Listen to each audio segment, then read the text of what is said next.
اعوذ باللہ من الشیطان الرجیم بسم اللہ الرحمن الرحیم اللہم وفقنا لما تحب وترضى واجعل عاقبت امورنا خیرا ولا تکلنا الى انفسنا طرفت عین ابدا رب ادخلنی مدخل صدق واخرجنی مخرج صدق واجعل لی من لدنک سلطانا نصیرا۔ سورہ مبارکہ بقرہ آیہ کریمہ الذین یؤمنون بالغیب ویقیمون الصلاة ومما رزقناہم ینفقون۔ اس آیہ کریمہ میں ایمان بالغیب ہدایت کا پہلا رکن ذکر کیا گیا ہے کہ اشارہ ہوا تھا اصل موضوع جس میں جو ہدایت کا رکن ہے وہ ایمان ہے۔ ایمان بالغیب اس کا ایک حصہ ہے، ایک شعبہ ہے، اور چونکہ اہم شعبہ ہے اس لیے ابتدا میں ہی ایمان بالغیب کو نمایاں کر کے ہدایت کے مرکزی رکن کی حیثیت سے بیان کیا گیا ہے۔ اور ایمان سے مقصود بھی قرآن کریم نے خود واضح کر دیا ہے۔ ایمان یعنی انسان ان حقائق کے ذریعے سے اپنی زندگی اور زندگی کے مختلف متعلقات کو امن میں قرار دے۔ زندگی کا پورا دورانیہ، پورا طول جتنا بھی زندگی کا ہے، جہاں تک انسانی زندگی شمار ہوتی ہے، اس سب کے لیے اطمینان، اعتماد، وثوق و امن مہیا کرنا یہ ایمان ہے۔ دوسرا، ایمان کے بعد دوسرا اہم رکن اقامت الصلاۃ ہے۔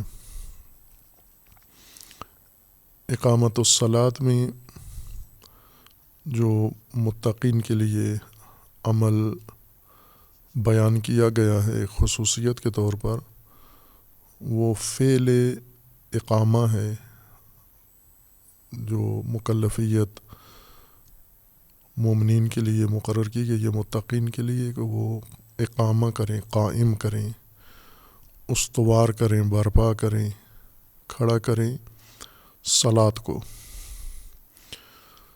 صلاۃ اشارہ کیا تھا کہ قرآن کریم میں ایمان کے بعد دوسرا اہم رکن ہے، اور فہم قرآن کے مطابق ہم صلاۃ کا حقیقی معنی جو قرآن کریم میں آیات کریمہ میں مقصود ہے، مد نظر رکھا گیا ہے، اور جس کو رکنیت حاصل ہے دین کے نظام میں، ہدایت میں، اس کو پہلے سمجھیں ہم، اور پھر اس کے باقی متعلقات کو جو صلاۃ سے مربوط ذکر کیا گیا ہے، جیسے جن حقائق کو یا جن مشتقات کو، متعلقات کو۔ صلاۃ عربی اقوال متعدد ہیں اہل لغت کے، لیکن اگر ہم تمام آیات کریمہ جن میں لفظ صلاۃ استعمال ہوا ہے اور آیات کریمہ کو باہم آپس میں مقایسہ کریں اور ان کو آپس میں ملاحظہ کریں، ملا کر، تو نتیجہ یہ نکلتا ہے کہ صلاۃ بھی دیگر معارف و مفردات قرآن کریم کی طرح عربی لفظ ہے، اور اس کا رائج لغوی معنی ہی بنیاد قرار دیا گیا ہے۔ صلاۃ مادہ سلو سے لیا گیا ہے، اور مادہ سلو عربی لغت میں اس پیروی کے لیے اور اتباع کے لیے ذکر کیا جاتا ہے جس میں گھوڑے یا حیوانات اگلے جو ان کے آگے ایک قیادت کے لیے یا رہنمائی کے لیے جو حیوان آگے رکھا جاتا ہے، جس کے اوپر امیر یا سالار موجود ہوتا ہے، اس کی پشت نمایاں حصہ پچھلے گھوڑے کی طرف ہوتا ہے. وہ اس کے اگلے حصے کو نہیں دیکھ سکتا، اس کے سینے کو، منہ کو، گردن کو. سامنے اگر انسان کھڑا ہو، روبرو کھڑا ہو، تو ہر چیز کا سامنے والا حصہ نظر آتا ہے.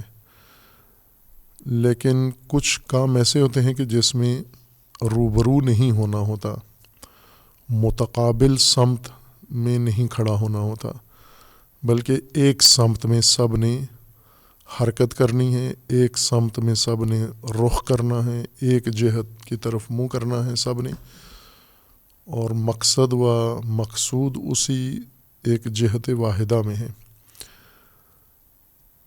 آمنے سامنے روبرو انسان کھڑا ہوتا ہے تو یا کوئی بھی شے ایک دوسرے کے، اس وقت ان کی جہتیں دو ہوتی ہیں متضاد. ایک کا منہ مشرق کی طرف ہوتا ہے، ایک کا مغرب کی طرف ہو، پھر یہ آمنے سامنے قرار پاتے ہیں. لیکن جب سب نے مشرق کی طرف جانا ہے یا سب نے مغرب کی طرف جانا ہے، تو اس صورت میں ان کی ترتیب اس طرح بنتی ہے کہ یہ ایک دوسرے کے سامنے نہیں آ سکتے، بلکہ ایک دوسرے کے پیچھے قرار پائیں گے. ترتیب ان موجودات کی، حیوانات کی یا انسانوں کی، ایک دوسرے کے پیچھے قرار پائیں گے.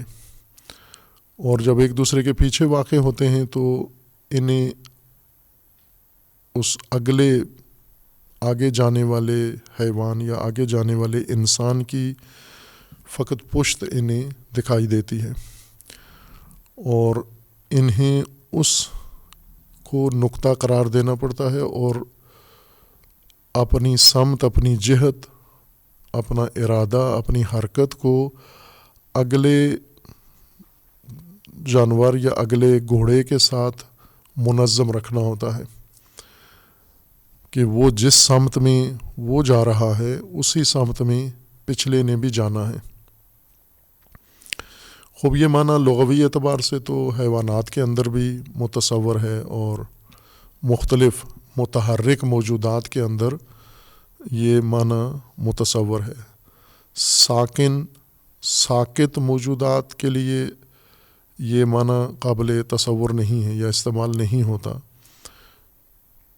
وہ جس سمت میں بھی ہوں، ایک جہت میں ہوں یا متقابل جہات میں قرار پائیں، ان کے لیے یہ حالت سلو نہیں متصور ہوتی. اس کے لیے حرکت ضروری ہے، تحرک ضروری ہے کہ متعدد موجودات نے، جیسے ایک ریوڑ نے، ایک گروہ نے، ایک گلے نے مل کر باہم کسی سمت میں جانا ہے. کہ عموماً حیوانات اسی طرح اہلی جانور ہوں، پالتو یا جنگلی جانور ہوں، صحرائی، عموماً مل کر چلتے ہیں اور ایک ہی سمت میں سب جاتے ہیں.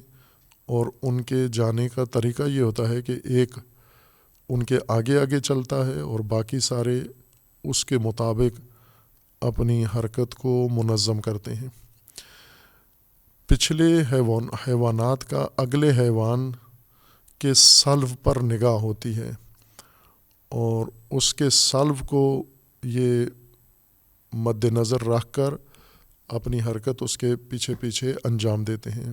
بس سلو کا مطلب ہوتا ہے آگے متحرک شے کے اندر ایک مرکزیت مد نظر رکھ کر، ایک مرکزیت مان کر، اس مرکزیت کے مطابق اپنی حرکت، اپنی سکون، اپنی حرکات و سکنات اور اپنے تمام امور کو منظم کرنا، تنظیم کرنا، یہ سلو لغوی طور پر بنتا ہے.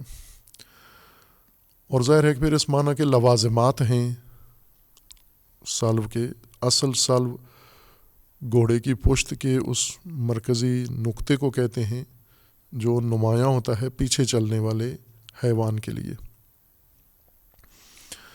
اسی اصطلاح کو قرآن کریم نے ہدایت کے نظام کے لیے چنا ہے. جیسے ایمان قرآن کریم نے رائج زبان لغت سے ایک لفظ اٹھایا ہے اور اس کو قرآنی ہدایت کی اصطلاح قرار دیا ہے۔ امن یہ ایک رائج لغت کا معنی ہے، ہر چیز کے لیے قابل تصور ہے امن خوف کے مقابلے میں، اور قرآن کریم نے اس کو انسانی حیات کے لیے لحاظ کیا ہے۔ امنیت جس طرح اللہ تعالیٰ نے تکوینی طور پر تمام موجودات کے لیے امن مہیا کیا ہے، اسی طرح امن کا ایک تشریعی نظام بھی حق تعالیٰ نے قائم کیا ہے انہی موجودات کے لیے، انسان کے لیے۔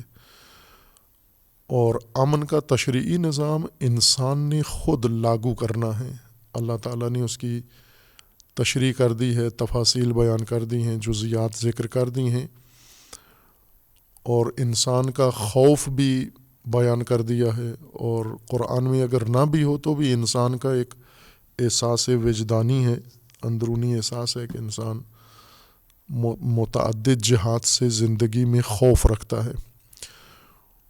اس خوف کے پیش نظر امن کی تدبیر یہ ایمان ہے، امن کی فراہمی ایمان ہے۔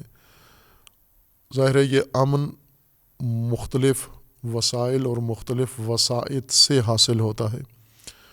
وہ ساری چیزیں اللہ تعالیٰ نے انسان کو فراہم کر دی ہیں، جیسے ایمان بالکتاب، یعنی یہ امن جو انسان کو مطلوب ہے، جو انسان کو خوف سے نجات دے سکتا ہے، وہ امن کتاب سے، کتاب وحی سے، کتاب منزل سے ہی حاصل ہو سکتا ہے، الہی منشور و آئین سے۔ کتاب قرآن کی اصطلاح میں یعنی وہ منشور و آئین جو اللہ تعالیٰ نے انسان کی زندگی کے لیے مدون و مرتب کیا ہے۔ خب اسی طرح دیگر حقائق جو ایمان کے متعلقات ذکر کیے گئے ہیں، صلاۃ بھی انسان کی ہدایت کے لیے رائج لفظ جو عربی میں ایک معنی میں رائج تھا، اس کے مترادف الفاظ دوسری تمام زبانوں میں بھی موجود ہیں، چونکہ یہ معنی عمومیت رکھتا ہے۔ ہم کسی بھی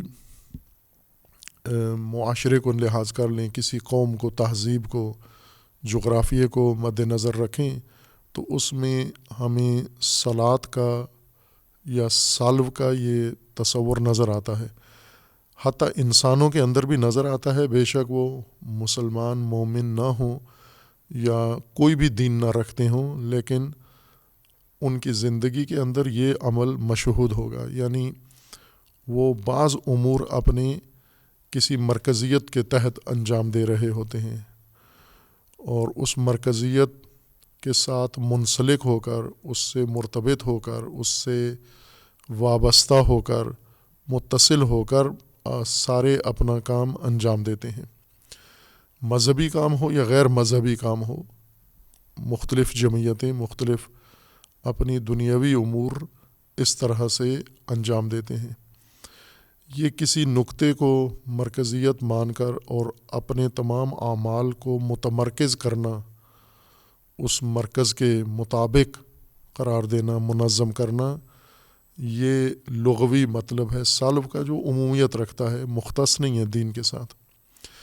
قرآن کریم نے اسی عمل کو ہدایت کے لیے انتخاب کیا کہ ہدایت کے لیے بھی اس کی یہ ضرورت ہے یا یہ بنیاد ہے کہ انسان نے ہدایت یافتہ انسان، مومن انسان، یعنی جس کا ایک مقصد ہے اور اس مقصد کے لیے اس کے پاس ایک معین راستہ ہے اور اس نے اس مقصد کو حاصل کرنا ہے، اس انسان نے یہ اس مقصد کا حصول انسان کو مجبور کرتا ہے یا لازمی قرار دیتا ہے کہ وہ ایک مرکزیت کے ساتھ، ایک تمرکز کے ساتھ یہ کام کریں۔ اسی لیے یہ مرکزیت قرار دے کر، مد نظر رکھ کر اور سب کو اس کے مطابق حرکت کرنا، یہ معنی صلاۃ بن جاتا ہے، اور یہ ایک عمومی معنی ہے جو انسان کے مختلف اعمال اور افعال کے اوپر صدق کرتا ہے۔ یہ معنی لوگوں کے اندر راسخ کرنے کے لیے، ہدایت کہ اس نظام کو اس کو ایک عبادی شکل بھی دے دی گئی ہے، پابندی کے ساتھ ایک واجب اور فریضہ یومیہ روزانہ کا قرار دیا گیا ہے، اور اس کے دو پہلو ہیں، ایک پہلو اس کا عبادت کا ہے اور ایک پہلو اس کا مشق ہے عمومی زندگی کے نظم کو مرکزیت کے ساتھ بجا لانے کے لیے۔ خوب، اس نقطے کی پیش نظر عبادی عمل جس کو صلاۃ کہا گیا ہے وہ بھی ان تمام خصوصیات کی وجہ سے صلاۃ کہلاتا ہے۔ اس عبادت کا نام اسی وجہ سے صلاۃ پڑا ہے کہ اس کے اندر صلو کا بنیادی معنی لغوی معنی ملحوظ ہے، یعنی ایک جہت، ایک مرکزیت انسان کے سامنے رکھی جاتی ہے اور مختلف اعمال، مختلف حرکات، مختلف اذکار کا ایک مجموعہ بنایا گیا ہے عبادت کے طور پر، جس کو انسان نے ہم آہنگی کے ساتھ انجام دینا ہے، مرکزیت تمرکز کے ساتھ انجام دینا ہے۔ مرکزیت کے ساتھ بے این معنی کہ آگے کسی اور نے یہ کام انجام دینا ہے اور پیچھے کھڑے ہوئے انسان نے اس کے مطابق اس کی حرکات سکنات اور اس کے قیام و قعود کے مطابق اپنے تمام اعمال کو اس کے ساتھ ہم آہنگ کرنا ہے، اس طرح سے کہ اس پر سبقت نہ ہو، سابق وہی ہو جو آگے مقرر کیا گیا ہے، پیچھے جتنے ہیں یہ مسلین ہیں، وہ آگے جو کھڑا ہوا ہے وہ امام ہے، آگے ہونے کی وجہ سے وہ امام ہے، اور پیچھے کھڑے ہوئے مسلین ہیں۔ عبادت کے معنی کے لحاظ سے وہ جو آگے امام کی حیثیت سے عبادت کر رہا ہے وہ بھی مصلی ہے، لیکن وہ امام کہلاتا ہے اس صلاۃ کے اندر، اس کو امام کہتے ہیں، پچھلے کو مصلی کہتے ہیں، یعنی جو اتباع کر رہا ہے، جو اس کو اس کی حرکات کے ساتھ اپنی حرکات اور سکنات کو منظم و ہم آہنگ بنائے ہوئے ہیں۔ اور یہ اس لیے لازمی قرار دیا گیا ہے کہ چونکہ ہدایت کا سارا نظام اسی طرز سے چلنا ہے آگے مرکزیت کے ساتھ، یوں نہیں کہ فقط ایک عبادت انسان نے اس طرح سے بجا لانی ہے، بلکہ تمام زندگی کے باقی امور بھی سارے اسی طرح سے بجا لانے ہیں جس طرح عبادت کو صلاتی حالت میں انجام دیتا ہے۔ عبادت کی صلاتی حالت کا مطلب قرآن کی اصطلاح کے مطابق یعنی ایک مرکزیت کے ساتھ، ایک تمرکز کے ساتھ، اور اس تمرکز کے مطابق ہم آہنگی کے ساتھ، ایک نظم کے ساتھ انسان ایک یکجہت ہو کر انجام دیتا ہے۔ یہ عبادی صلاتی حالت یہی تمام ہدایت کے لیے انسان کے لیے منظور کی گئی ہے، یعنی یہ صلاۃ مختص نہیں ہے اس عبادت کے ساتھ، عبادت بھی صلاۃ ہے اور باقی جو ہدایت کے امور ہیں، جزیات ہیں، وہ بھی صلاتی انداز سے ہی انسان نے بجا لانی ہے۔ صلاۃ دراصل انسان کی ہدایت یا انسان کی زندگی اور انسان کے طرز کا ایک وصف ہے، ایک حالت کا نام ہے کہ اس کو صلاتی حالت میں انجام دیں، آپ منتشر حالت میں انجام نہ دیں، نامنظم حالت میں انجام نہ دیں، اپنے اپنے طور پر اس کو انجام نہ دیں، مختلف جہات میں جا کر اس کو انجام نہ دیں، ایک جہت واحدہ، عمل واحد، جس طرح نماز جماعت میں ہوتا ہے صلاتی حالت مشہود وہاں ہوتی ہے۔ اگر جماعت نہ ہو تو بھی صلاۃ کہہ سکتے ہیں، مثلا اگر فرادہ طور پر انسان مختلف جگہوں پر نمازیں پڑھ رہے ہیں، عبادت کر رہے ہیں، تو وہ بھی صلاتی حالت ہے، چونکہ اگر ہم دیکھیں تو سب ایک ہی طرف رخ کیے ہوئے ہیں، قبلہ کی طرف سب کا رخ ہے اور ایک جیسی حرکات کر رہے ہیں، صرف ایک وقت میں نہیں کر رہے۔ کہ قرآن کریم میں یہ بھی فرمایا کہ ہم نے نماز کو یا صلاۃ کو مومنین پر موقوت قرار دیا ہے، یہ صلاۃ مومنین کے لیے موقوت ہے، یعنی موقت ہے، وقت ہے اس کا معین ہے۔ یہ ایک وقت میں کرنا بھی اس کی صلاتیت کے لیے شرط ہے یہ. اگر وقت علیحدہ علیحدہ کر لیں گے تو یہ صلاۃ نہیں کہلائے گی. نماز ہوگی، عبادت ہوگی، لیکن عبادت صلاتی یا صلواتی عبادت نہیں ہوگی. اور یہ جو صلاۃ ایک عبادت معینہ رکھی گئی ہے، جیسے اشارہ کیا تھا کہ اس کا مقصد ایک طرف سے عبودیت، اظہار بندگی ہے، اور دوسری طرف سے اس کا دوسرا مقصد اس کا عبادت و بندگی کا، اس عبادت و بندگی کے اندر یکجہتی ہے اور یکسانیت ہے، جو اصل معنی صلاۃ کا رکن ہے. اس کو یکجہتی کی وجہ سے صلاۃ کہیں گے ہم.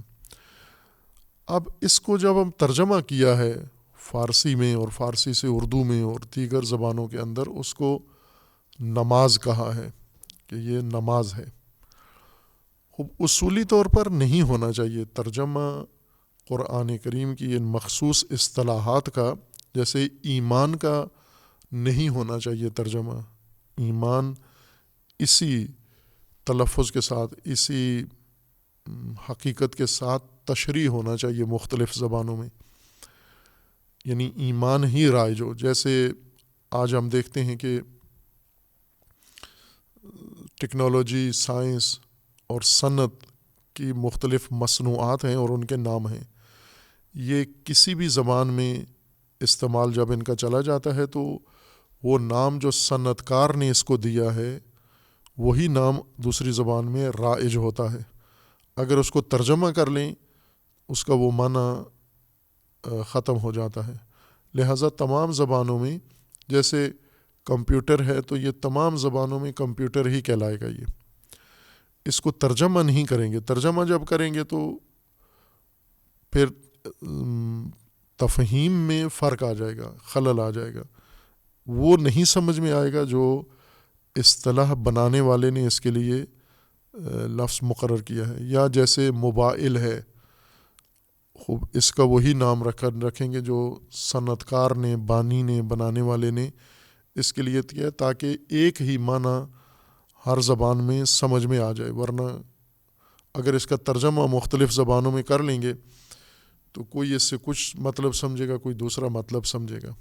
چونکہ زبانوں میں رائج الفاظ جیسے نماز ترجمہ کیا ہے اور صوم کا ترجمہ روزہ کیا ہے، کچھ کا نہیں کیا. اچھا وہ کام کیا. جیسے حج کا ترجمہ نہیں کیا، یہ بہترین کام یہ کیا ہے انہوں نے. یا ایمان کا ترجمہ نہیں کیا. اور اس طرح کے قرآن کریم کی اصطلاحات کو اسی طرح اپنی زبان میں تفہیم کر کے، تشریح کر کے، تبیین کر کے، رائج کر کے لوگوں کے بول چال کا حصہ بنا دیا، محاورے کا حصہ بنا دیا ہے. لیکن یہ چند چیزیں ترجمہ کر کے منتشر ہوئی ہیں جس وجہ سے وہ اپنی قرآنی حقیقت سے دور ہو گئے ہیں. قرآن میں ان اصطلاحات سے مراد کچھ اور ہے، ترجموں نے اس کا تصور کچھ اور بنا کے پیش کر دیا ہے. نماز قرآن کے ترجمہ ہونے سے، یعنی قرآن کے ترجمے میں استعمال کرنے سے پہلے فارسی کا حصہ تھا. فارسی میں اس کا ایک معنی تھا، اپنا علیحدہ معنی تھا. قرآن کا ایک اپنا معین معنی ہے. نماز عربی جتنی، یا عربی سے بھی زیادہ قدیمی زبان کہہ سکتے ہیں ہم ایک لحاظ سے، مختلف البتہ شکلوں میں. عربی دری ہے، عربی پہلوی ہے، عربی ساسانی ہے، معذرت فارسی ایک فارسی کا نام ہے دری، ایک فارسی کا نام ہے فارسی دری جو ابھی رائج ہے. فارسی پہلوی جو پہلے رائج تھی، یعنی اسلام کے ظہور سے پہلے فارسی جو رائج تھی اس فارسی کا نام تھا پہلوی فارسی. اور اس سے بھی پہلے جو فارسی رائج تھی خطہ فارس میں، وہ فارسی ساسانی تھی.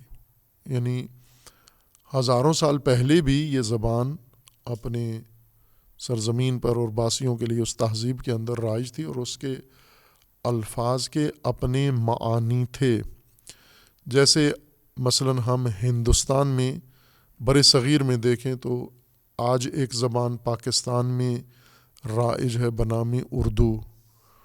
اردو سے پہلے ایک زبان تھی ہندی، ہندی سے پہلے ایک زبان تھی سنسکرت. اب بعض زبانیں محفوظ رہتی ہیں، بعض زمانہ گزرنے کے ساتھ ساتھ متروک ہو کے ان کے بطن سے نئی زبان پیدا ہونے والی رائج ہو جاتی ہے، پرانی زبان متروک ہو جاتی ہے. خوب یہ ہر زبان کے اندر ہے، یہ قاعدہ ہے، قانون ہے. اب قرآن کریم کا جب ہم نے ترجمہ کیا، صلاۃ کا نماز ترجمہ کیا، تو نماز ہم نے فارسی سے یہ لفظ چنا، اور نماز قرآن کے صلاۃ کی ترجمانی نہیں کرتا. نماز فارسی میں جس عمل کو لیے بنا تھا لفظ، اس کی ترجمانی کرتا ہے. ان دونوں میں اشتراک تھا، مشابہت تھی بعض جہات سے. اس بعض جہات کی مشابہت کی وجہ سے یا ایک جہت سے مماثلت و مشابہت کی وجہ سے یہ لفظ صلاۃ کے لیے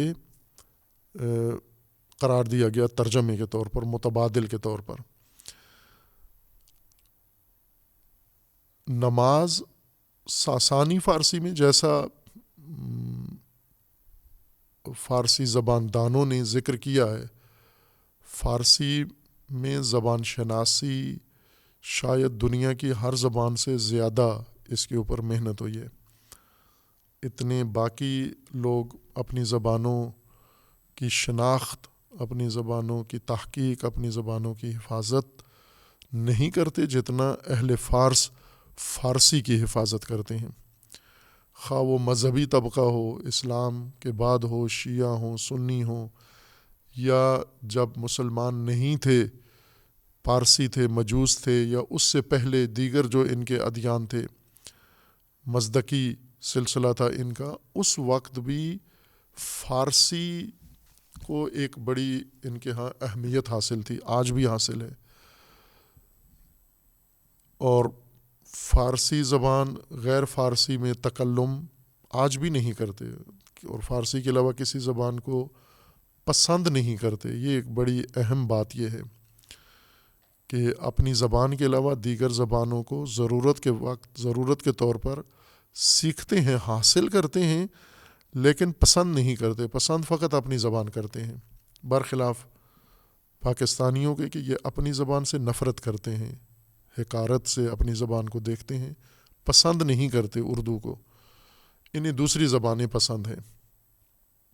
اور یہ زبان شناسی، زبان کے رواج، زبان کی وسعت اور زبان کی بقا کے لیے بہت اہمیت والی چیز ہے کہ جن لوگوں کی یہ زبان ہے وہ اسے پسند بھی کرتے ہیں یا نہیں کرتے. اور اردو کا المیہ یہ ہے کہ ایسی قوم کی زبان ہے جو اسے پسند نہیں کرتے، اور مشکلات کی وجہ سے جو تہذیب میں اس قوم کو وراثت میں ملی ہیں، یعنی غلامانہ ذہنیت، خود باختگی اور احساس کمتری اور احساس حقارت نے انہیں اس کام پر مجبور کیا ہے. یا جیسے ترکوں کے اندر یہ عمل شروع کیا گیا تھا کہ انہیں بھی اپنی زبان سے دور کرنے کے لیے کوشش کی گئی.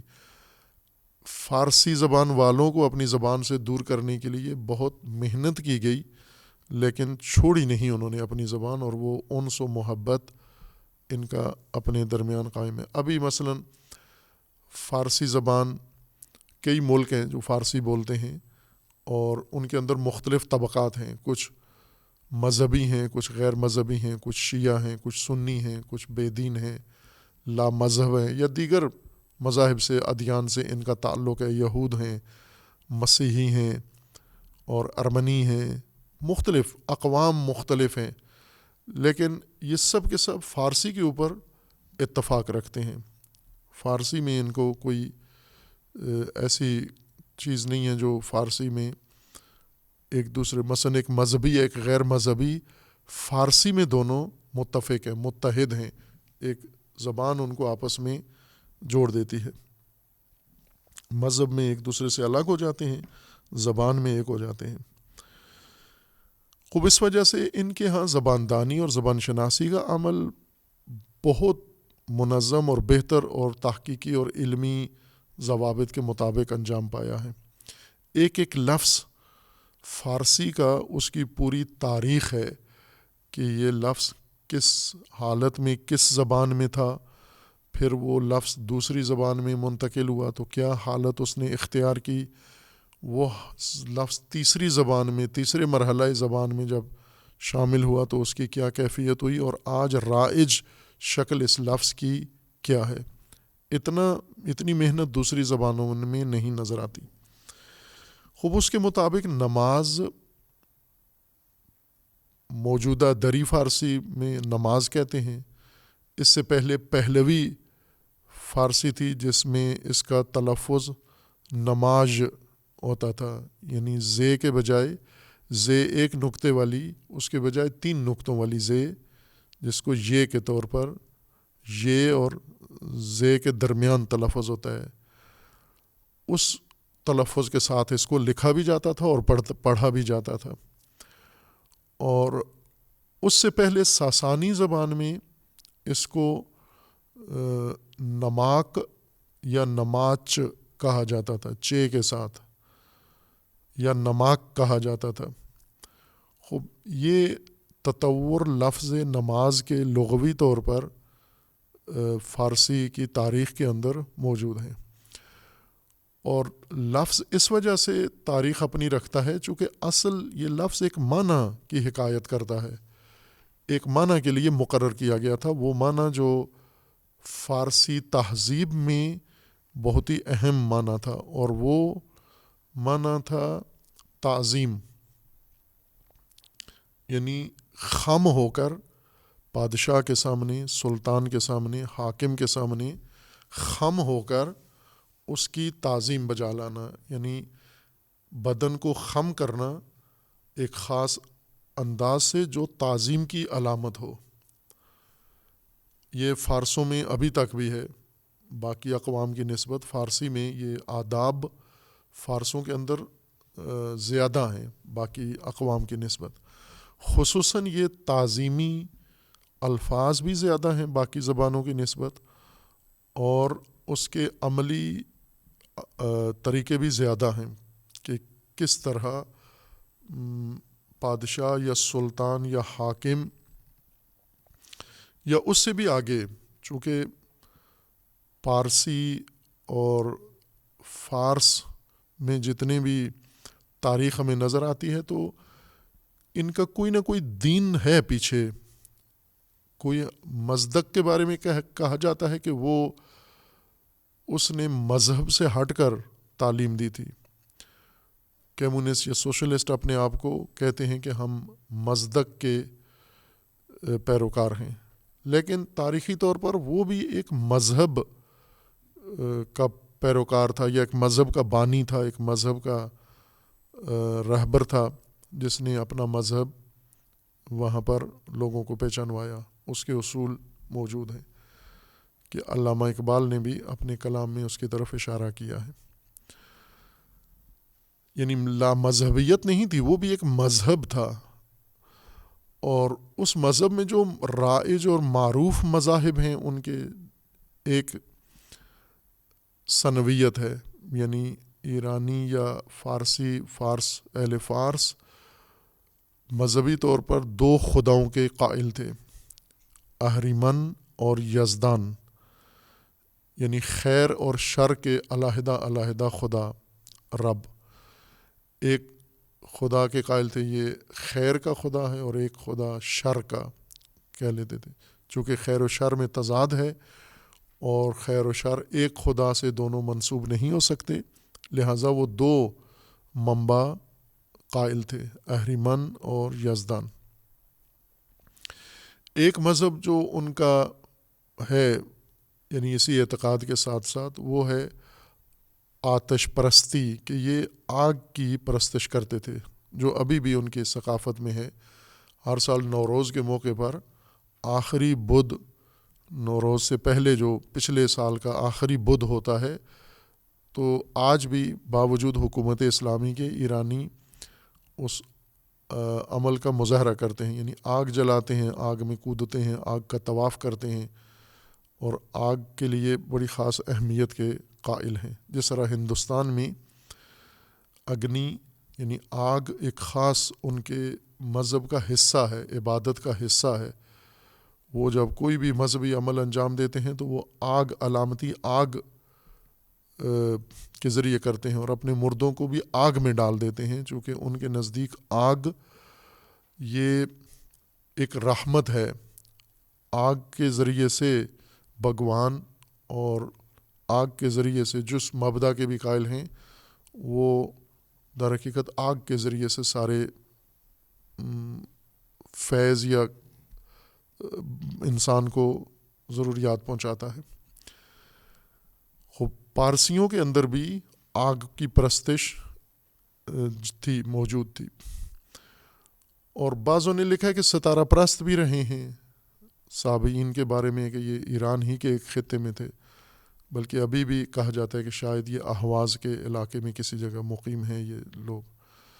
باہر کے مذاہب کی مختلف شکلیں تاریخ میں رہی ہیں، لیکن ان تمام مذہبی شکلوں میں ایک چیز ان کے اندر مشترک تھی، اور وہ جن چیزوں کو مانتے تھے، مثلا یزدان کو اگر خدا مانتے تھے یہ، یا آگ کو مانتے تھے، یہ پرستش کرتے ہوئے آگ کو درجہ دیتے تھے نعوذ باللہ خدا کا، یا کسی اور شے کو خدا مانتے تھے، اس کی نسبت تعظیم بھی کرتے تھے، اور پھر سلاطین کی بھی تعظیم کرتے تھے، مذہبی اور روحانی پیشواؤں کی بھی تعظیم کرتے تھے۔ اس تعظیم کا طریقہ ان کا یہ تھا کہ وہ خاص لباس پہنتے تھے اور خاص اس کے آداب تھے، اس آداب کے مطابق ایک معین جگہ پر حاضر ہوتے، حاضر ہو کر جب بادشاہ سامنے آتا یا جب عبادت کا وقت ہوتا، جو موبد ان کا ہوتا تھا پیشوا روحانی، وہ جب اعلان کرتا تھا تو یہ سب خم ہوتے تھے، اپنی کمر جھکا کے، بعض اوقات سینوں پہ ہاتھ رکھ کے، اور بعض اوقات دیگر انداز میں۔ اس کو آج کی فارسی زبان میں کرنش کہتے ہیں۔ کرنش کرنا یعنی کسی کے سامنے خم ہونا، کسی کے سامنے تسلیم ہونا، کسی کے سامنے جھک جانا، اپنے آپ کو اس طرح سے ظاہر کرنا کہ اس کے سپرد کر دینا، اس کا اپنے آپ کو تابعدار اظہار کرنا۔ ایسی جسمانی حالت کو نام انہوں نے اس کا نماک یا نماج یا نماج رکھا ہوا تھا۔ خب بعد میں یہ فارسی تطورات کے تحت یہ لفظ، چونکہ لغات میں یہ ہے کہ جو الفاظ جن کی بناوٹ، جن کی ترکیب، جن کا تلفظ دشوار ہوتا ہے، ثقیل ہوتا ہے، وہ آسان میں بدل جاتا ہے، برخلاف عربی کے کہ یہ کام اس میں نہیں ہوتا۔ باقی زبانوں میں ہے، یہ ہے جیسے آج کی جو رائج زبان ہے انگریزی، یہ پرانی انگریزی ثقیل ہے، اس کے اندر کچھ الفاظ ایسے ہیں جو ادا کرنا مشکل ہے۔ رائج زبان انگریزی کی، خصوصاً امریکی انگریزی، وہ بہت آسان ہے، انہوں نے اس کو بہت سیدھا کر دیا ہے۔ جہاں جہاں زبان کی ترکیب یا تلفظ یا ادائیگی میں مشکل احساس کرتے ہیں، اس کو بالکل روان کر دیتے ہیں، بدل دیتے ہیں، اس کے ہجے بدل دیتے ہیں، اس کا تلفظ بدل دیتے ہیں، یا اس کے لیے آسان لفظ انتخاب کر لیتے ہیں۔ یہ بھی ابھی محسوس ہے ان زبانوں کے اندر۔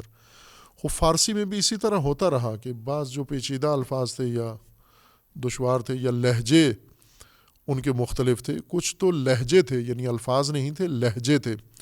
آج بھی ایران کے اندر دو قومیں بڑی ہیں، ایک فارس اور ایک ترک۔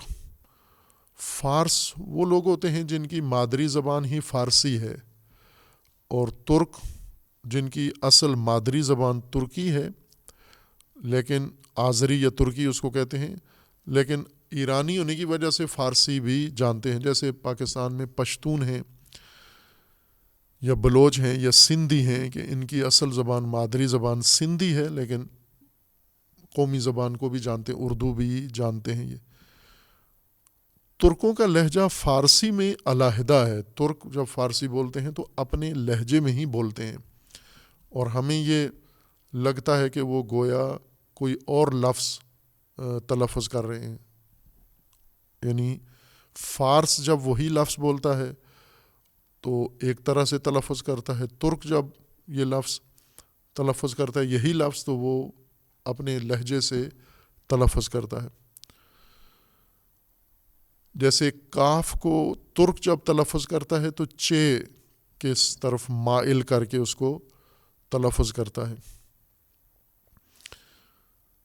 یا جیسے مثلا ایک لفظ ہے جو دوسری زبانوں میں بھی پاکستان میں بھی رائج ہے، آقا. ایک لفظ ہے فارسی کا آقا، الف قاف دو نقطے والا اور الف، آقا. اس کو تلفظ جب کرتے ہیں تو آغا تلفظ کرتے ہیں. یہ ترکوں کا لہجہ ہے. یہ آقا، آقا فارسوں کا تلفظ ہے اور آغا یہ ترکوں کا تلفظ ہے. یہ لیکن اس وقت سب فارس اور ترک اسی کو آغا ہی کہتے ہیں. لکھتے آقا ہیں، تلفظ آغا کرتے ہیں اس کا. آغا الگ لفظ ہے، الف غین الف، اس کا معنی بھی الگ ہے. اور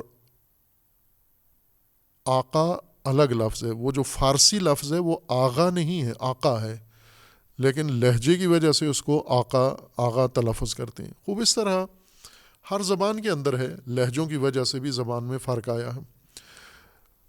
خوب اب وہ تطور لغوی کے مطابق نماک یا نماز، وہ آج کی رائج فارسی میں نماز تلفظ ہوتا ہے. یعنی زے کو زے بنا دیا ہے، یا کاف کو اور چے کو زے میں تبدیل کر دیا ہے لہجوں کی وجہ سے.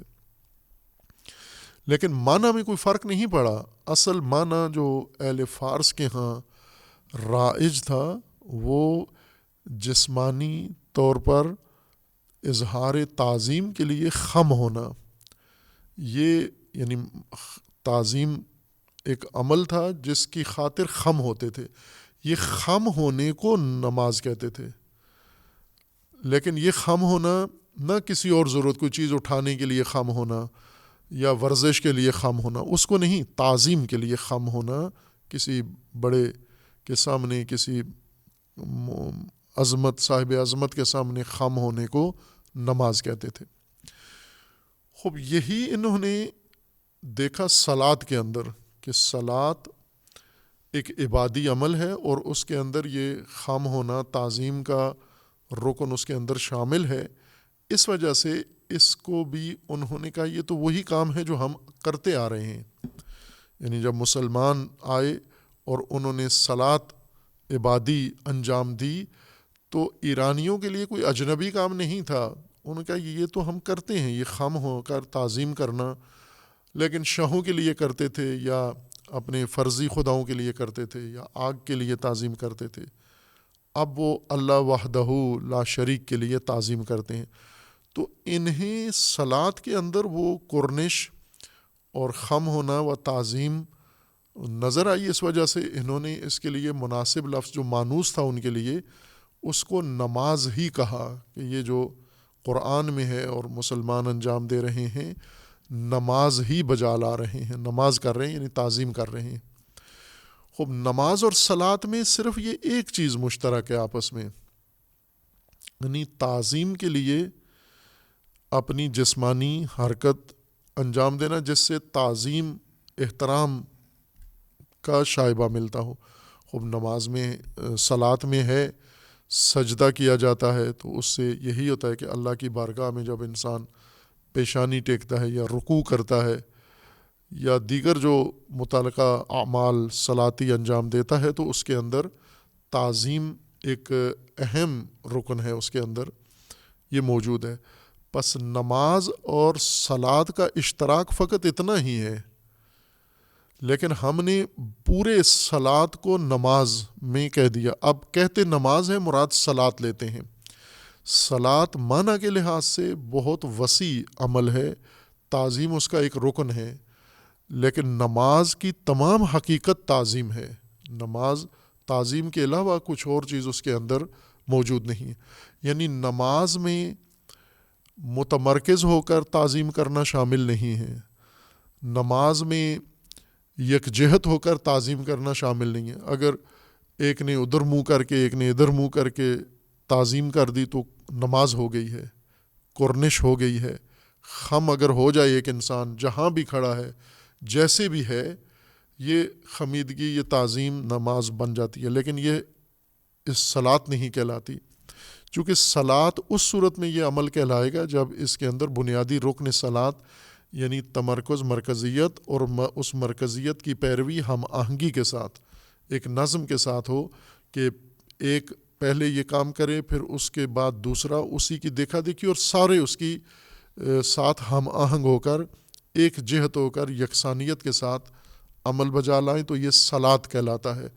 ورنہ انفرادی طور پر نماز ہو سکتی ہے لیکن صلاۃ نہیں ہو سکتی. صلاۃ کے لیے ہم آہنگ ہونا اس نقطۂ مرکزی کے ساتھ, اس جہت کے ساتھ ہم آہنگ ہونا یہ ضروری ہے.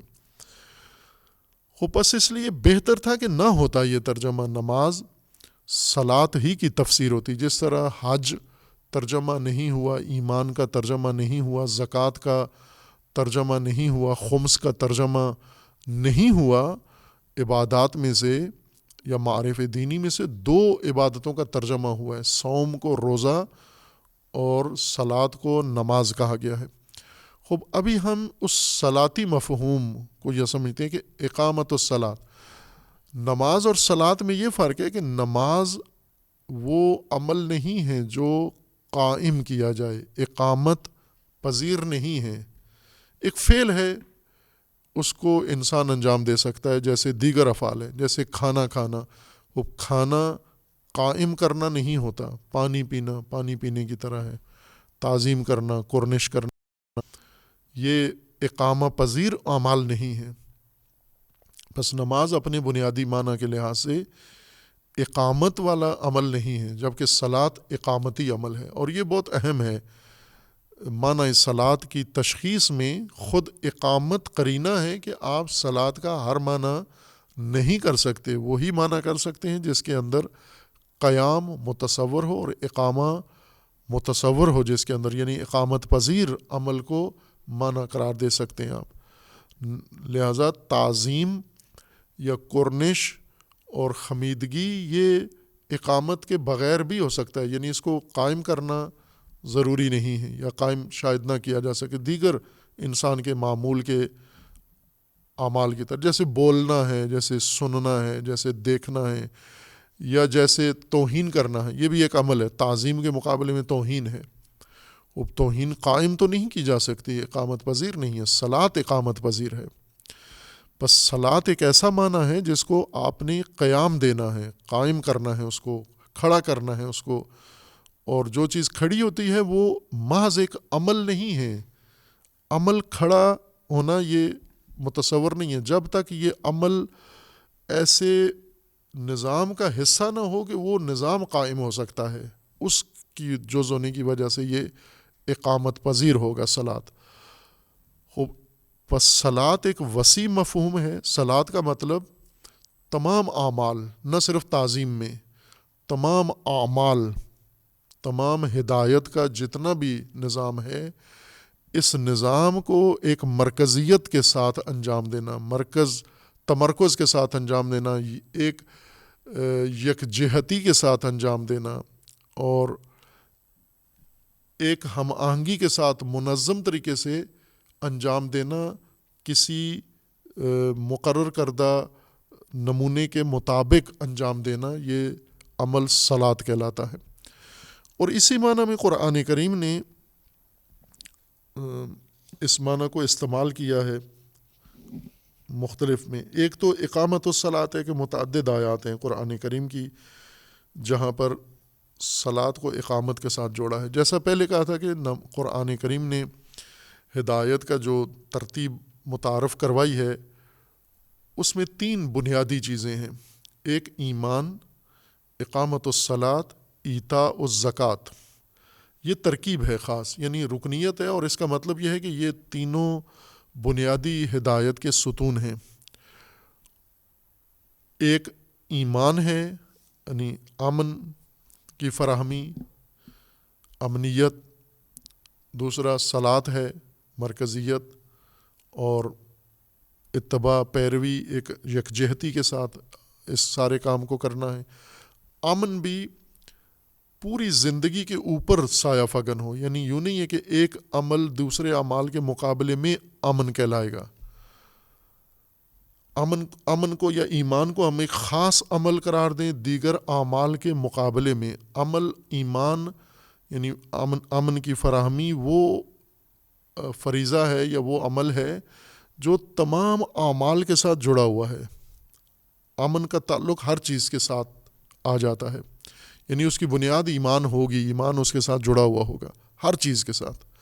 مثلاً گفتگو ہے انسان کرتا ہے تو ایمان وہاں بھی انسان کو درکار ہے، سنتا ہے امن وہاں بھی انسان کو درکار ہے، سوچتا ہے فکر کرتا ہے امن وہاں بھی انسان کے لیے لازمی ہے، اقدام کرتا ہے، فیصلہ کرتا ہے، ارادہ کرتا ہے، کوئی اجتماعی عمل کرتا ہے، سماجی عمل کرتا ہے، معاہدہ کرتا ہے، کچھ بھی کرتا ہے، یہاں پر وہ امن ملحوظ رہے۔ یہاں پر یہ نہ ہو کہ امن کو نظر انداز کر کے آپ یہ سارے کام کرتے جائیں اور امن کو ایک علیحدہ عمل کے طور پر شمار کریں کہ میں نے مثلا صبح اٹھتے ہی ایمان کر لیا تھا، اب باقی دن سارا ایمان کے بغیر دوسرے کام کرنے ہیں میں نے۔ بلکہ جو کچھ آپ نے عمر بھر کرنا ہے، ہر فعل انجام دینا ہے، وہ ایمان کے ساتھ جوڑ کے کرنا ہے، ایمان کو اس کے اندر ملحوظ رکھ کر کرنا ہے، بلکہ ایمان کو پہلے اس کے اندر فراہم کر کے تسلی کر کے پھر جب اعتماد ہو جائے، اطمینان ہو جائے، اطمینان کے بعد اس کا ارتکاب کرنا ہے، اطمینان کو پہلے وہاں پر ثابت کرنا ہے، فراہم کرنا ہے۔ خوب اسی طرح عمل صلاۃ یہ بھی پورے نظام ہدایت کے ساتھ ہم آہنگی کو صلاۃ کہیں گے سب، اور قرآن نے اسی معنی میں بیان فرمایا ہے۔ اس کو پہلے دیگر مناسبتوں سے ہم نے یہ آیات چاند ایک ان میں سے پہلے بیان کی ہوئی ہیں، جیسے خطبات جمعہ میں تقویٰ کے تفسیر کے ضمن میں، لیکن یہاں تفسیر میں اس معنی صلاۃ کو روشن کرنے کے لیے ان آیات کو سرسری طور پر دیکھ لیتے ہیں، ان کی اصل تفسیر اپنے مقام پر آئے گی۔ ان میں سے ایک نمونہ اس کا، خداوند تبارک و تعالیٰ نے حضرت موسیٰ علیہ السلام کو حکم دیا ہے کہ آپ کیا کریں، اپنی قوم کی نجات کے لیے جو اللہ تعالیٰ نے ایک پورا نظام بتایا، ترتیب بتائی، ترکیب بتائی، تدبیر بتائی کہ آپ شروع یہاں سے کریں اور یہ امور انجام دیں اور پھر اس میں اقامت الصلاۃ کریں۔ خوب وہاں اشارہ کیا تھا کہ یہ اقامت الصلاۃ جو اس آیہ شریفہ میں حضرت موسیٰ و حضرت ہارون دونوں کو اللہ تعالیٰ نے حکم دیا کہ بنی اسرائیل کی نجات کے لیے آپ ایک جگہ معین کریں، اس جگہ کو معین کرنے کے بعد وہاں پر بیوت تعمیر کریں اور ان بیوت کے اندر آپ اقامت الصلاۃ کریں۔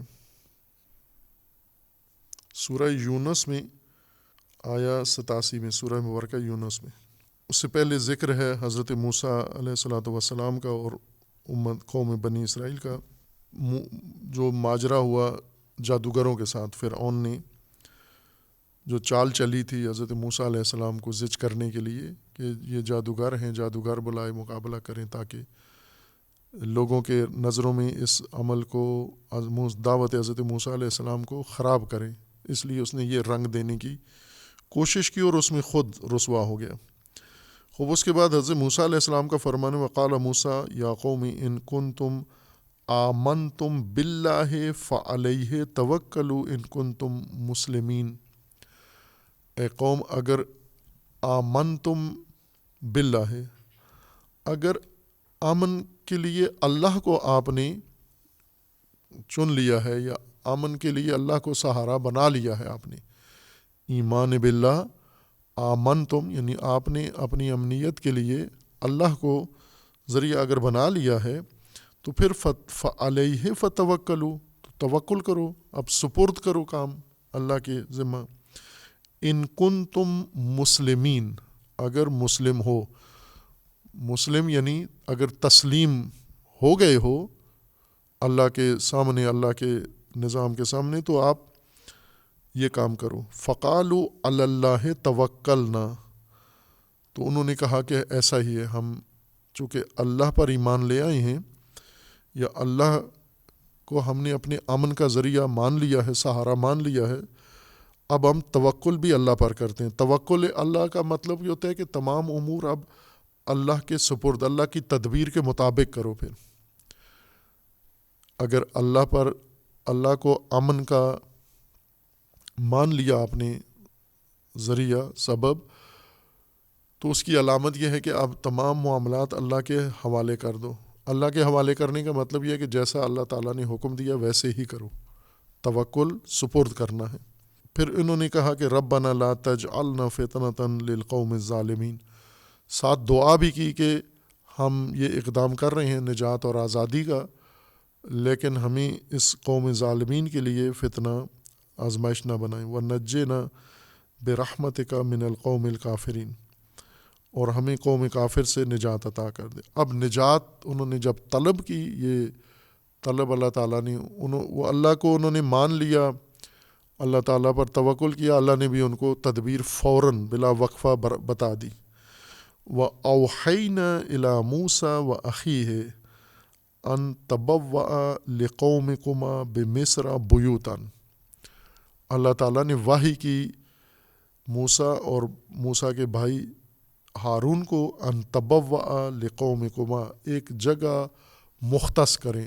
تبوّا ایک مرکز، ایک نقطہ، ایک پلاٹ، ایک ایریا مخصوص کریں مصر میں، اور اس میں تبوّأ لقومک بمصر بیوتاً، بیوت کے لیے اس میں بیت تعمیر کریں. ظاہر رہائشی گھر نہیں مراد، یہاں پر ایک انقلابی مرکز مقصود ہے، ہدایت کا مرکز مقصود ہے کہ آپ ان کے لیے تاسیس کریں. وَاجْعَلُوا بُيُوتَكُمْ قِبْلَةً، اور ان بیوت کو جو وہاں پر تعمیر کرو گے ان کو قبلہ قرار دو. قبلہ یعنی جدھر جہت ایک معین کرنی ہے، یعنی تمام لوگوں کا رخ ان بیوت کی طرف ہو جائے. اب بنی اسرائیل جگہ جگہ مختلف ٹولیاں نہ ہوں، مختلف تنظیمیں نہ ہوں، مختلف پارٹیاں نہ ہوں، مختلف سردار نہ ہوں، مختلف رہنما نہ ہوں، مختلف پیشوا نہ ہوں، مختلف ان کے مراجع نہ ہوں کہ ہر گروہ ایک الگ شخص سے وابستہ ہے. کئی شخصیات مرکزیت بنا لیں اور لوگ کچھ بنی اسرائیل اس کے پیچھے، کچھ بنی اسرائیل اس کے پیچھے، کچھ بنی اسرائیل اس کے پیچھے، یہ نہ ہو. آپ کریں مصر کے اندر ایک علاقہ منتخب کریں، اس علاقے کے اندر مرکز بنائیں، بیت بنائیں، اس بیت کو، بیوت کو قبلہ قرار دیں. قبلہ یعنی جہت، اقبال، اس قبل یا قبل رخ کو کہتے ہیں، جدھر انسان رخ کرتا ہے. ادبار پشت کو کہتے ہیں. قبلہ کے مقابلے میں ہے دیبرا، یعنی جدھر انسان پشت کرتا ہے جس چیز کی طرف. اب ان گھروں کو قبلہ قرار دیں. وَأَقِیمُوا الصَّلَاةَ، اور اقامت الصلاۃ کریں اس میں. اقامت الصلاۃ کا معنی عموماً یہ ہوتا ہے کہ اس میں نمازیں پڑھیں، یعنی یہ عبادتیں اس میں انجام دینا، سارے مل کے شروع کر دیں. یہاں پر صلاۃ کا دقیقاً وہی معنی مراد ہے جو اشارہ ہوا ہے، یعنی قوم موسیٰ، بنی اسرائیل فرعون سے نجات چاہ رہے ہیں. نجات کی تدبیر اللہ تعالیٰ نے ان کو یہ بیان فرمائی ہے کہ آپ ابھی ان کے اندر آپ ضم ہو، کھوئے ہوئے ہو. یعنی بنی اسرائیل نظام فرعونی کا اس طرح سے جز بن گئے ہیں کہ ان کے خدام، ان کے غلام، ان کے نوکر، ان کے ملازم، اور انہی کے گھروں میں زندگیاں بسر کر رہے ہیں، انہی کے سرونٹ رومز کے اندر یہ رہ رہے ہیں. پہلا کام تو یہ کرو کہ ان کے لیے علیحدہ سے ایک جگہ مختص کرو، پھر اس جگہ کے اوپر مرکز بناؤ، بیت بناؤ، اس بیت کو قبلہ قرار دو. قبلہ قرار دے کر اب کیا کریں؟ فَأَقِیمُوا الصَّلَاةَ، وہاں پر صلاۃ قائم کرو. صلاۃ یعنی وہاں پر تمام امور نظم و یکجہتی اور ہم آہنگی کے ساتھ وہاں پر بجا لو، اور عبادت بھی اس میں شامل ہے. ظاہر ہے یہ صلاۃ، عبادت صلاتی یہ تمام اقوام کے اندر، تمام امم کے اندر موجود ہے. یعنی سابقہ انبیاء کے تذکرے میں بھی سب کے اندر صلاۃ کا ذکر ہے. یعنی ان کے لیے بھی یہی ماموریت تھی صلاۃ والی، اقامت الصلاۃ ان کی بھی ماموریت تھی. لیکن اقامت الصلاۃ منحصر نہیں ہے ایک عبادی عمل میں کہ ایک جگہ پر کھڑے ہو کے کلیسا میں وہاں پر آپ کچھ دیر کے لیے سارے ہمسو ہم جہت ہو کر کھڑے ہو جائیں، بلکہ جتنے امور آپ کے متعلقہ ہیں وہ سارے کے سارے صلاتی شکل میں کریں، اقامہ کریں، صلاۃ قائم کریں. صلاۃ یعنی ایک مرکزیت کے ساتھ پیروی، ایک تمرکز کے ساتھ تمام امور کا نظم ترتیب، آپ رہنما کے طور پر اور باقی قوم ساری آپ کے ساتھ آپ کے پیچھے وہی کام کرے. وبشر المؤمنین، اور ساتھ ہی بشارت بھی دے دے مومنین کو. وقال موسیٰ ربنا انک اتیت فرعون وملأہ زینۃ. اب یہاں پر اگر ہم یہ کہیں کہ انہیں کہا گیا کہ آپ الگ سے گھر بنا کے وہاں صرف نمازیں پڑھیں، یعنی جس صلاۃ کا ترجمہ نماز ہے، نماز یعنی تعظیمی سجدے رکوع سجود کرتے جائیں، دعا پڑھتے جائیں تو آپ کو نجات مل جائے گی. وہ ایک حصہ ہے، اس کا ایک جز ہے اقامت الصلاۃ کا. اور اقامت الصلاۃ یعنی تمام آپ کا نجات کا راستہ وہ سارا صلاتی شکل میں انجام پائے. وقال موسیٰ، پھر موسیٰ علیہ السلام نے اللہ تعالیٰ سے یہ عرض کی کہ خوب فرعون کے پاس تو بہت وسائل ہیں، اس کے پاس طاقت ہے، اس کے پاس مال ہے، اموال ہے، منال ہے.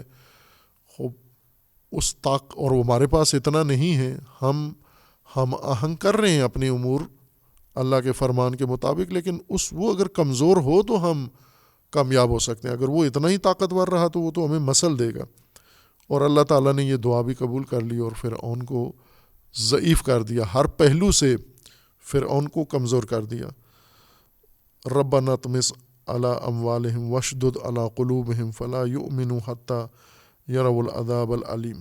خوب یہ ایک نمونہ ہے جہاں پر سابقہ اقوام میں اللہ تعالیٰ نے انہیں نجات کے لیے اقامت الصلاۃ کو تدبیر کے طور پر کیا، اور اس کی تدبیر بھی یہ بتائی کہ علیحدہ سے الگ جگہ بناؤ، وہاں پر بنی اسرائیل کو مقیم کرو، ساکن ہو، اور وہاں رہ کر ان کو آپس میں مرتبط کرو اور ان کو قبلہ بناؤ، رخ ان کا ادھر کرو، جمعیت ساری اس مرکز کی طرف ساری قوم آ جائے، پھر نجات کا راستہ شروع ہوگا.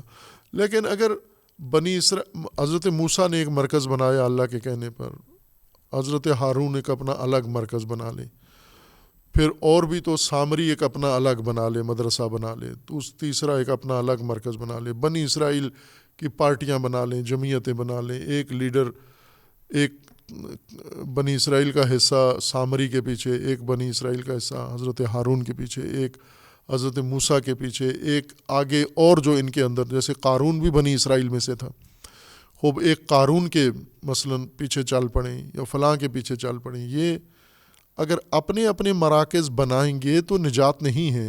اس کو صلاۃ بنائیں. صلاۃ یعنی ایک نقطہ واحد کے اندر متمرکز ہو کے اقامت الصلاۃ کریں، صلاۃ قائم کریں، یعنی وہ ڈسپلن، وہ نظم، وہ ترتیب قائم کریں جس میں یہ ساری قوم منسلک ہو جائے اور ساری قوم ایک ترتیب کے ساتھ عمل انجام دے جو اللہ کی طرف سے انہیں رہنمائی ملتی ہے.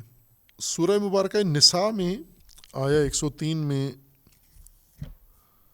صلاۃ کی عمومیت کو ذکر کیا گیا کہ یہ مختص نہیں ہیں مسلمانوں کے ساتھ یا اس شریعت میں، یہ تمام اقوام کے لیے اللہ تعالیٰ نے اس کو اور وقت کے ساتھ بھی ہے نہ. اس میں اس نظم کی طرف اشارہ ہے. اس سورہ نساء کی آیا 103 میں اقامت الصلاۃ ہے جنگ کے حالت میں.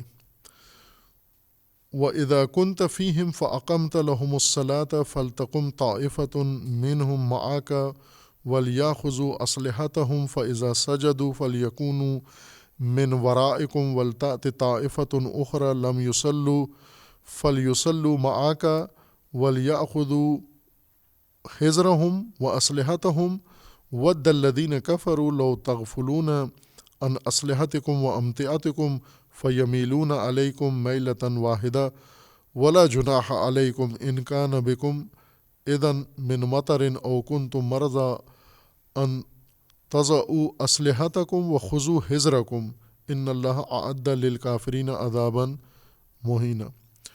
خوب یہ جنگ کے دوران اقامت الصلاۃ کا حکم ہے کہ کس طرح سے وہاں پر آپ نے صلاۃ قائم کرنی ہے جنگ کے اثناء میں، جنگ کے دوران۔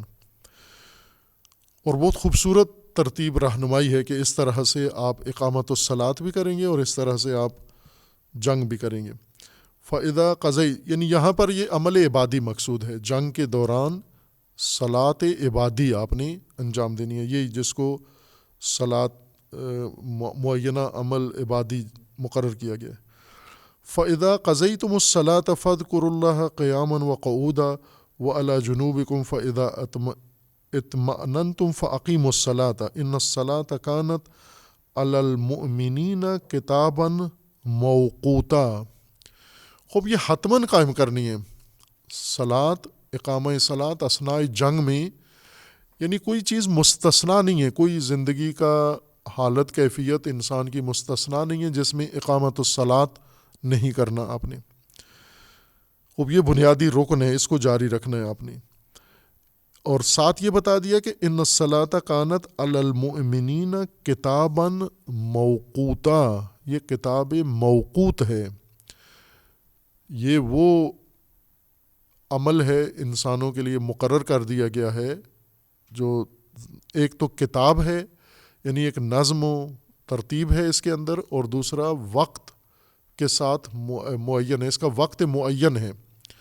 چونکہ اس کے صلاۃ ہونے کے لیے یہ ضروری ہے کہ جب ایک مرکزیت کے ساتھ، ہم آہنگی کے ساتھ، یکجہتی کے ساتھ کرنا ہے تو وقت بھی اس کا معین ہو، ورنہ ہر آدمی الگ الگ وقت پہ یہی عمل قرنش انجام دے تو نماز تو پڑھ لے گا، صلاۃ نہیں پڑھے گا۔ صلاۃ اس صورت میں ہوگی کہ یہ موقوت اسی وقت معین کے اندر انجام پائیے اور سب اس کو انجام دے۔ اگر اس میں کوئی جنگ کی وجہ سے حالات اضطراری آ جاتے ہیں تو اس میں بھی کیفیت بتا دی گئی ہے کہ وہاں پر بھی صلاتی عنوان اس کا قائم رہے، یہ نہیں ہے کہ وہاں پر بھی صرف تعظیم ہو الگ الگ، بلکہ وہ صلاتی عنوان اس کا ہو۔ فَأَقَمْتَ لَهُمُ الصَّلَاةَ وہاں پر بھی اقامت الصلاۃ کرنا ہے، جنگ میں صرف نماز نہیں پڑھنی، اقامت الصلاۃ کرنا ہے اثناء جنگ کے اندر بھی۔ خوب اسی طرح آیات دیگر میں ہیں، جیسے سورہ مبارکہ بقرہ میں ہے اور جگہ پر ہے وَاسْتَعِینُوا بِالصَّبْرِ وَالصَّلَاةِ وَإِنَّهَا لَكَبِیرَةٌ إِلَّا عَلَى الْخَاشِعِینَ۔ صبر و صلاۃ سے استعانت لیں آپ۔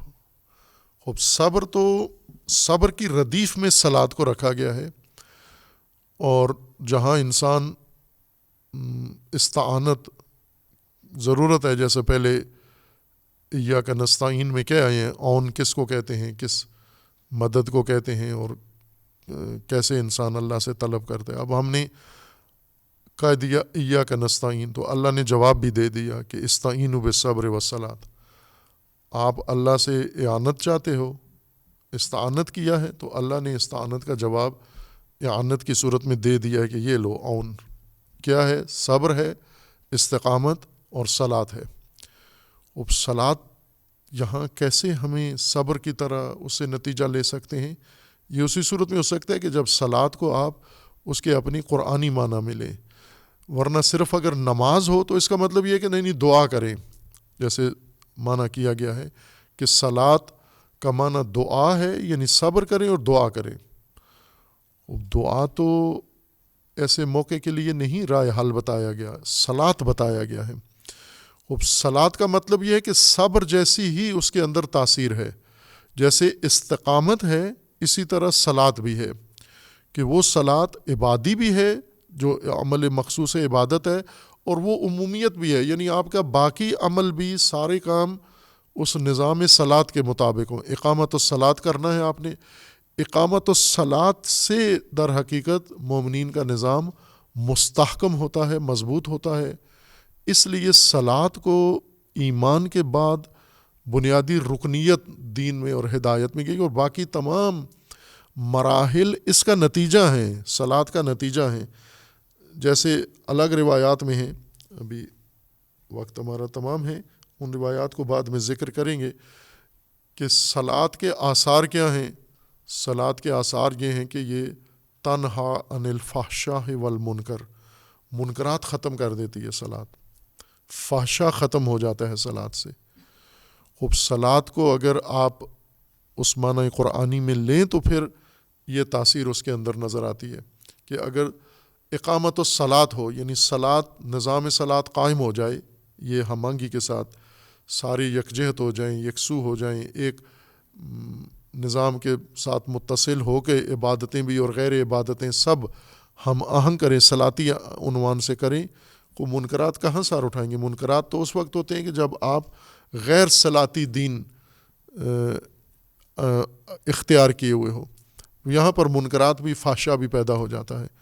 ورنہ خود صلاۃ، ان الصلاۃ تنہا عن الفحشاء والمنکر، یہ نتائج بھی اس بات کی دلیل ہیں کہ صلاۃ ایک ایسی کیفیت کا نام ہے جو اس عبادت کے اندر انسان سیکھتا ہے اور سیکھ کر اس کو اپنی پوری دینی زندگی پر اور اپنی پوری حیات پر لاگو کرتا ہے. اور وہ یہی ہے کہ ہم اللہ تعالیٰ نے جو ہمارے لیے معین کر دیا ہے جس چیز کو، جیسا فرمایا اللہ تعالیٰ نے کہ اقم وجہک للدین، دین کی طرف رخ کرو، دین کی طرف رخ کرو. خب دین کی طرف رخ جب ہو جائے تو پھر صلاۃ خود پیدا ہو جاتی ہے، یعنی حالت صلاتیت آ جاتی ہے. صلاۃ کیا ہے کہ ایک نقطے کو مرکز بنا کر اس کے پیچھے چلنا، وہ کیا ہے؟ دین.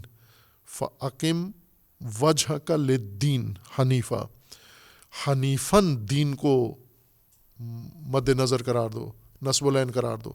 خوب یہ جو آپ نے نصب العین قرار دیا ہے، یعنی اگر ہم صلاۃ کا صحیح لغوی معنی کریں سالوے حیوان سے، تو اس کا مطلب یہ ہوتا ہے کہ ایک نقطے کو نصب العین قرار دو. نصب العین یعنی آنکھیں جہاں پر ٹکا لی ہیں آپ نے، اور تمام اعمال میں، اٹھنے بیٹھنے میں، سب میں نگاہیں وہیں پر لگی ہوئی ہوں. وہ کیا ہے؟ دین. دین کو نصب العین قرار دو. دین کو نصب العین قرار دے کر تمام امور دین کے مطابق انجام دینا، یہی صلاۃ ہے یہ انسان کی. اور یہ کیسے ہمیں پتہ چلے کہ اس طرح سے سارا دین عمل کرنا ہے؟ یہی عبادی عمل جو مکمل جامع صلاۃ ہے، یعنی جس میں کوئی عمل آپ باہر نہیں کرتے، مرکزیت کے ساتھ کرتے ہیں، یکجہتی کے ساتھ کرتے ہیں، تمرکز کے ساتھ کرتے ہیں، ایک نظام کے ساتھ انجام دیتے ہیں. اسی کو آپ نے لاگو کر دینا ہے باقی حصوں پر بھی دین کے اور ہدایت کے. باقی بعد میں انشاءاللہ. وصلی اللہ علی محمد وآلہ الطیبین.